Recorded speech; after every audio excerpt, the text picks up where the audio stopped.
BJT bipolar junction transistor, ये 3 layer device है और 2 जंक्शंस होते हैं इसके, एक एनपीएन सेमीकंडक्टर डिवाइस और एक पीएनपी सेमीकंडक्टर डिवाइस।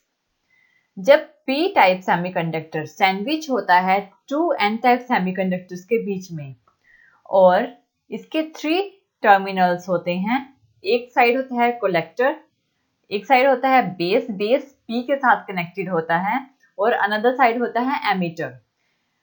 ये है हमारा एनपीएन। और पीएनपी में क्या होता है, जब एन टाइप सेमीकंडक्टर सैंडविच होता है 2 पी टाइप ऑफ सेमीकंडक्टर्स के बीच में। इसके भी सेम 3 टर्मिनल्स होते हैं, एक कलेक्टर, बेस जो कि एन सेमीकंडक्टर के साथ कनेक्ट होता है और थर्ड है एमीटर।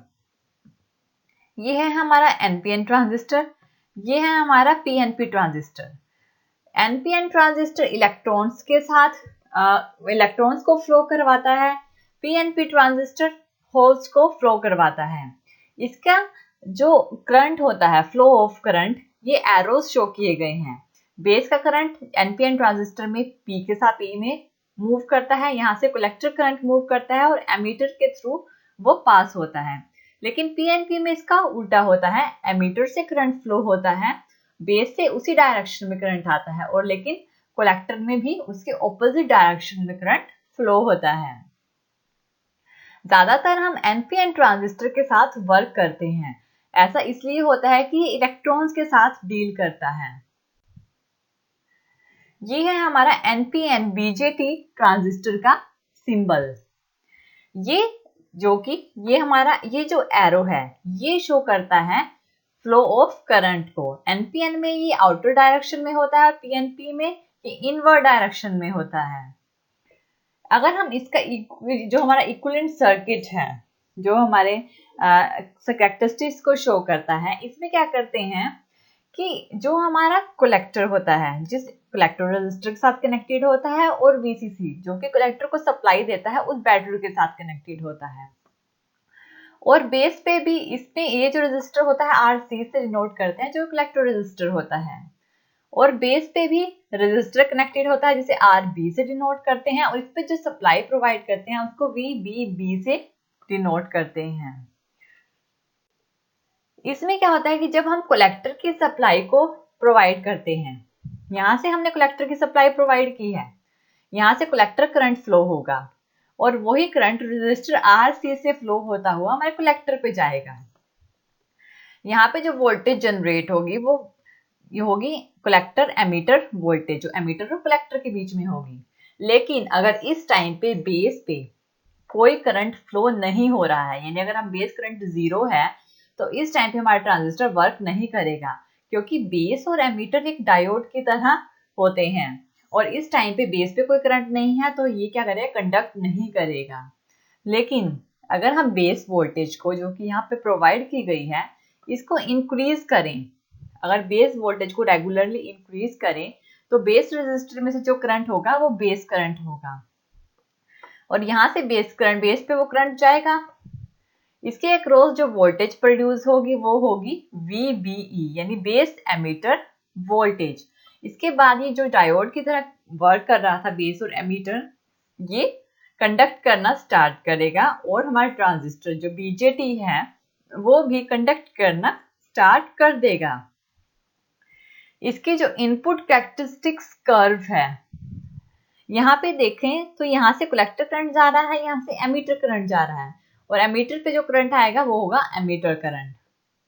इसकी इनपुट कैरेक्टरिस्टिक्स जो कि बेस एमीटर वोल्टेज और बेस करंट में ड्रॉ की जाती है, ये इनपुट कैरेक्टरिस्टिक्स हैं। ये कर्व शो कर रहा है हमारा कलेक्टर एमीटर वोल्टेज को।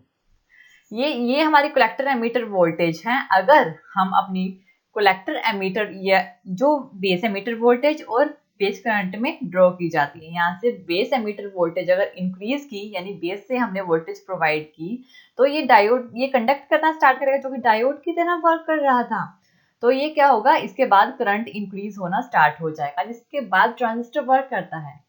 और अगर कलेक्टर और एमीटर की वोल्टेज को इंक्रीज कर दिया जाए, ICE1 से ICE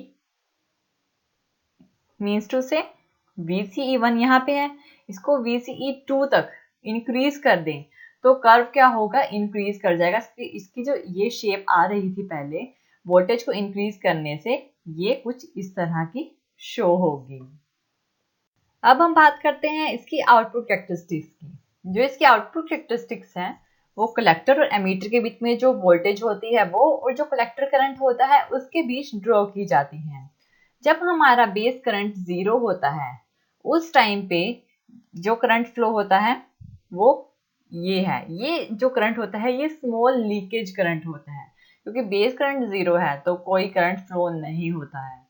इसलिए जो करंट फ्लो होता है वो माइनॉरिटी चार्ज कैरियर की वजह से होता है और वो लीकेज करंट होता है।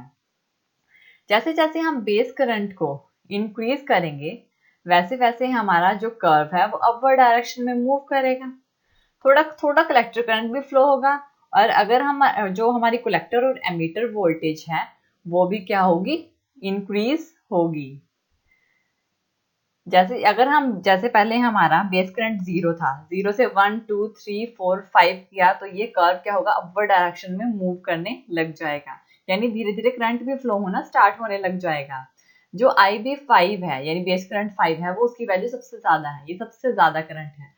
4 उससे कम है, 3 उससे कम है, 2 उससे कम है, 1 सबसे ज्यादा कम करंट है। जैसे जैसे बेस करंट को इंक्रीज करेंगे वैसे वैसे कलेक्टर करंट भी इंक्रीज होगा, और वोल्ट जैसे कि यहाँ से कलेक्टर एमीटर वोल्टेज तो इंक्रीज यहाँ से हो ही रही है। ये जो रीजन होगा जब बेस करंट 0 है, ये जो रीजन होगा ये हमारा कट ऑफ रीजन होगा। इस टाइम पे ट्रांजिस्टर वर्क नहीं कर रहा, और ये यहाँ पे ये वाला जो यहाँ पे जो करंट फ्लो होगा इसके बीच में वो लीकेज करंट होगा। और ये वाला जो रीजन है ये रीजन होगा हमारा सैचुरेशन रीजन। अब अगर हम इसमें लोड लाइन ड्रॉ करें, हम एक तो बेस करंट 0 लेते हैं और एक ले रहे हैं 5, इनके यानी हाइयर बेस करंट और लोअर बेस करंट के बीच में लोड लाइन ड्रॉ करते हैं, तो हमारी लोड लाइन कुछ इस तरह से आएगी, जो पॉइंट A से पॉइंट B को शो कर रही है। जो हमारा कलेक्टर करंट होता है वो होता है हमारा VCC minus VCE upon RC। ये वाला रीजन लोड लाइन ड्रॉ करने के बाद ये जो रीजन होता है ये एक्टिव रीजन होता है, इस पे ट्रांजिस्टर जो होता है बीजेटी वो एक्टिव रीजन में आता है। लेकिन जो हम देखेंगे यहाँ पे कलेक्टर एमीटर वोल्टेज को हम इंक्रीज कर रहे हैं यहाँ पे इस रीजन में, लेकिन जो कलेक्टर करंट है उसमें स्मॉल डिफरेंस ही आता है, यानी ये ऑलमोस्ट कांस्टेंट ही रहता है। और ये जो पॉइंट होगा इस पॉइंट को बोलते हैं सैचुरेशन पॉइंट। और इस पॉइंट के बाद जो वोल्टेज आएगी, जो करंट फ्लो होगा वो ब्रेक डाउन रीजन आता है, इसको हम ऑलमोस्ट इग्नोर कर देते हैं। और जो पॉइंट A है वो ये शो कर रहा है कि इस पॉइंट पे जो हमारी कलेक्टर और एमीटर वोल्टेज है वो क्या है, 0। इसलिए हम क्या करते हैं, इसमें कलेक्टर और एमीटर वोल्टेज की जगह 0 पुट कर देते हैं। तो हमारा कलेक्टर करंट पॉइंट A पे, लोड लाइन के पॉइंट A पे जो कलेक्टर करंट होता है V इक्वल टू होता है VCC अपॉन RC के। जब ट्रांजिस्टर ऑन होता है तब हमारा कलेक्टर करंट, कलेक्टर एमीटर जो वोल्टेज होती है वो 0 हो जाती है, इसलिए इसको 0 पुट कर दिया है। तो जो कलेक्टर करंट आया है VCC अपॉन RC आया है।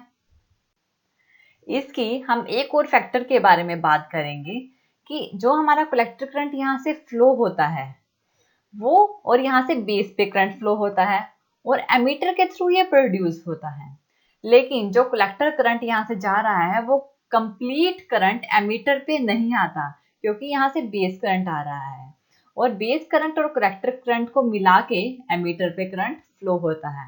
इसलिए हम ये कह सकते हैं कि जो कलेक्टर करंट है वो एमीटर करंट के इक्वल नहीं होता, एमीटर करंट ज्यादा होता है कलेक्टर करंट के, क्योंकि कलेक्टर करंट और बेस करंट को मिला के एमीटर पे करंट फ्लो होता है।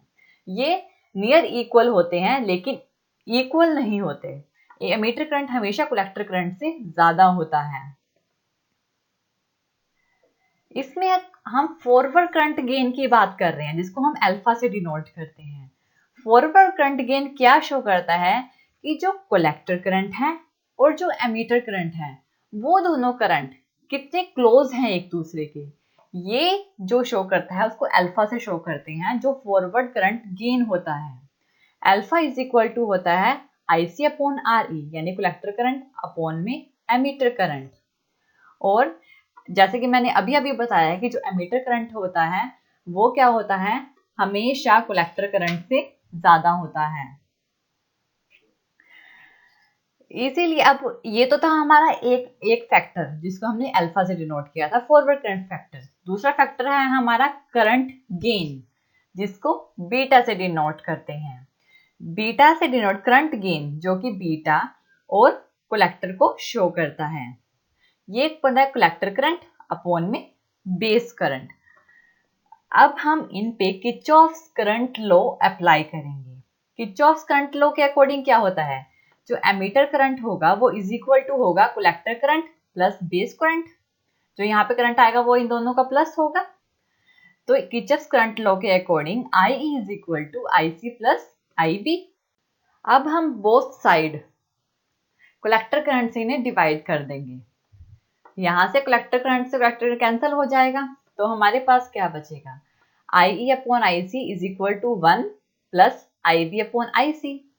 हमने अल्फा और बीटा यानी कि फॉरवर्ड करंट गेन और करंट गेन की वैल्यू हमने पहले ही कर चुके हैं, जो कि IC अपॉन I ही है, और बीटा की वैल्यू है IC अपॉन IB। अब इनकी जगह पे अल्फा और बीटा की वैल्यू पुट करेंगे, तो हमारे पास क्या आएगा, इसकी जगह अल्फा की वैल्यू पुट की IC upon IE, 1 upon alpha is equal to 1 plus 1 upon beta, इसकी जगह पे बीटा की वैल्यू पुट कर दी।